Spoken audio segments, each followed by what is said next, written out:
Monday. Considered the beginning of the week, Monday is often associated with the start of work and school. It is a day when people try to gather energy for the week ahead.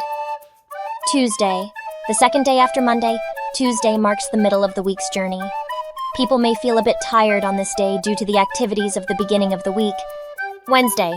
Often seen as the middle of the week, Wednesday is a day when people may start to feel a sense of relief, having overcome the tiredness from Monday and Tuesday. Thursday. The fourth day of the week, Thursday indicates that the weekend is approaching. It is a day when people may be preparing for the end of the work week.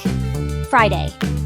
As the last work day of the week, Friday is generally a more relaxed and enjoyable day. It signifies the beginning of the weekend. Saturday. The first day of the weekend, Saturday is a time for rest, entertainment, and social activities. It is a day when many people engage in leisure and recreational pursuits. Sunday.